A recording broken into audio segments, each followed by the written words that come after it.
Howdy folks, and welcome to another Taste of Gameplay video, this time for the Italian Tier 1 tech tree cruiser, the Eritrea. As always, these videos are designed to give you a sample of the gameplay of the ship, not to be an exhaustive analysis. I recommend the Wargaming Wiki or other content creators. So you're probably wondering at this point, what could this guy possibly have to say about Tier 1 ships anymore? But aha, how wrong you would be, because the topic of today's video is going to be the drag coefficient. So the reason I played the Eritrea is because I was looking at all the tier 1 ships and I noticed that this ship has by far and away the most hit points. It has 8,100 stock HP. And I wondered, like, what is the downside? And I kind of looked through all the stats that are available in the game and I couldn't really find anything super obvious. It did say that the initial velocity of the shells was 750 versus 900 for the Hermelin, which is the ship I usually prefer. And that was a clue, but it wasn't enough to lead me to the correct conclusion, which you're about to see in a minute. As soon as I fired the guns for the first time, I knew immediately what was going on here, and you're going to see it right along with me. And the issue here is the drag coefficient. I'm going to explain briefly what the drag coefficient is, at least on a surface level, and then we'll talk about kind of the game design implications of that. But first, let's see this first shell come out of these guns. Whoa, where did it go? Where's my shell? Oh, there it is, coming down from outer space. I can assure you that is not what it looks like when you fire the guns on the Hermelin or on the Chengen. So part of what you're looking at here is that velocity, right? If the shell comes out at a lower speed, then it makes sense that you would have to shoot it higher in the air in order to get it to go far enough.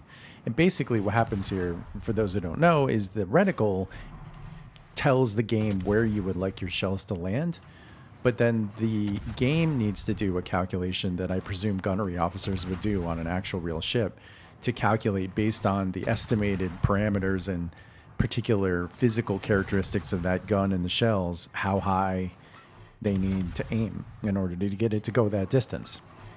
And there's obviously the left-right part, which we're ignoring for the moment, but just in terms of like how far to get the shell to go. But the 750 versus 900 isn't really enough to explain this. And so I looked up on ShipTool, and sure enough, the drag coefficient for the Eritrea is 0.47, which is one of the higher values I've seen in the entire game. By comparison, the drag coefficient for their Hermelin is 0.313. Now, what is the drag coefficient? Well, it's a little hard to explain without a bunch of math and whiteboards. You can probably Google it. But essentially, all you really need to know is it's kind of a factor that controls how much the shell speed is reduced as it goes along. And a higher number means it slows down more, which has the net effect of meaning that you need to aim even higher in the air in order to get the shell to go far enough. Now, I have no idea if the mathematical model inside World of Warships is even remotely correct. I'm not honestly sure. Be interesting to look into that. But basically, what you need to know as a player is if the drag coefficient is high, you got floaty shells. Now, of course, where do you find the drag coefficient? Well, you don't find it in the UI in the game, that's for sure.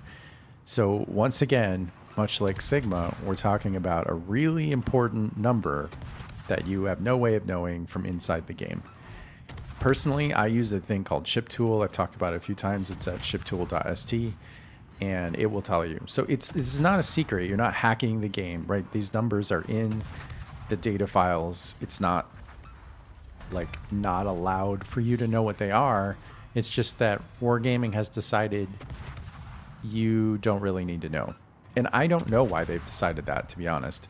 The only thing I can figure is that as an arcade sim, the decision was made probably really early on that it would be too confusing and would take you out of the fun of the lighthearted arcade aspect if they gave you all these numbers. But that kind of doesn't hold water for at least two reasons. One is I have learned, although I don't play it myself, that the console and mobile versions of the game show you a lot more of these numbers. So that doesn't make any sense. And then also, usually in game design, if what I just described was the issue, they would still tell you these things they just would use more like plain English. In other words, they'd say something in the ship description where they'd be like, hey, just so you know, the shells in the Eritrea are going to be really floaty. And I have seen occasional references to things like this in some of the ship descriptions, especially for ships that you buy, like with, you know, steel or coal or doubloons. But it's no consistent representation. There's not even like an arcade style like meter or number, like, hey, these are green shells and these are red shells and these are yellow shells. There's nothing. As far as I can tell, it's really just not referenced in the game. Like, until you actually get in and play the ship and see it for yourself, or if you use one of these like third-party tools or mods, then you have no way of knowing. And it seems really important to know these things, especially in situations where you have to make like a purchasing decision, you know, either with real money or with in-game currency, which is still valuable because it represents your time. I mean, if you didn't like floaty shells and you bought the Eritrea because you just thought it was like tanky and had a lot of hit points, you'd be really disappointed the first time you fired these guns and the shells went into outer space.